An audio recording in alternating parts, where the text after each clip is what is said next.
Voice change, বাচ্য পরিবর্তন। Do not waste your time.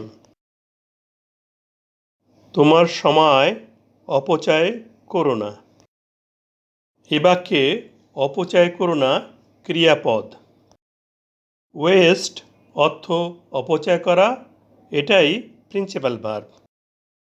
Principal verb ওয়েস্টের ফর্মগুলো জেনে নেই। ওয়েস্ট বা ওয়েস্ট অর্থ অপচয় করা, প্রেজেন্ট ফর্ম বা ভার্ব 1। ওয়েস্ট পাস্ট ফর্ম বা ভার্ব 2।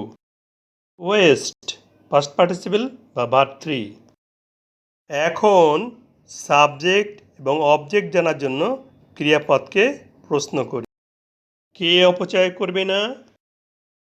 তুমি বা ইউ সাবজেক্ট। এ বাক্যে সাবজেক্ট ইউ উজ্জ আছে, অর্থাৎ বসাতে হবে না, আছে বুঝে নিতে হবে। বাক্যের প্রথমে সাবজেক্ট উজ্জ থাকায় এটি অ্যাক্টিভ ভয়েস। যে বাক্যে সাবজেক্ট ইউ উজ্জ থাকে সেটি ইম্পারেটিভ সেন্টেন্স হয়।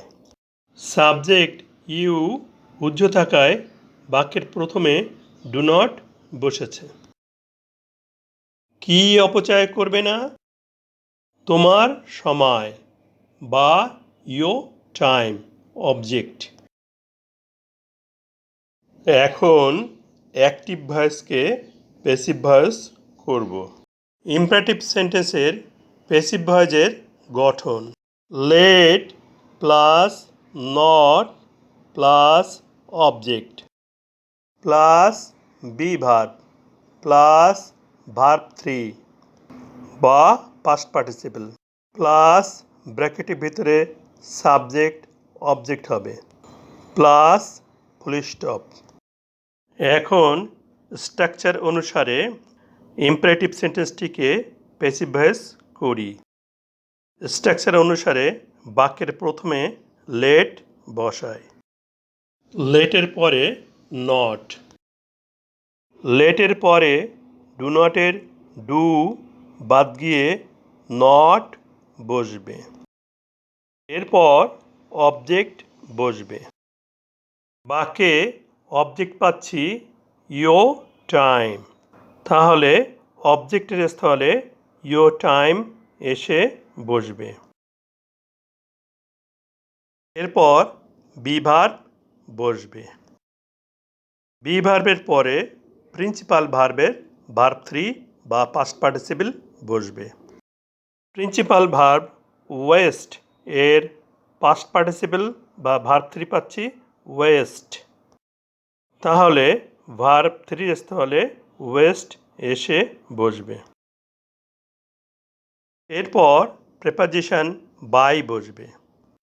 প্রেপোজিশন বাইয়ের পরে উজ্জ সাবজেক্ট ইউ এর অবজেক্টিভ কেস এর প্রয়োজন হবে। ইউ এর কেসগুলো দেখে নেই। ইউ নমিনেটিভ কেস অর্থ তুমি। ইউ এর অবজেক্টিভ কেস ইউ অর্থ তোমাকে। প্রেপোজিশন বাইয়ের পরে উজ্জ সাবজেক্ট ইউ এর অবজেক্টিভ কেস এসে বসবে। যেহেতু সাবজেক্ট ইউ উজ্জ ছিল, এই জন্য বায়ুকে ব্র্যাকেটের ভিতরে রাখতে হবে। অ্যাক্টিভ ভয়েসে বাক্যের শেষে ফুল স্টপ ছিল, প্যাসিভ ভয়েসেও বাক্যের শেষে ফুল স্টপ থাকবে। বাংলা অনুবাদ তোমার সময় অপচয় না করা হোক তোমার কর্তৃক।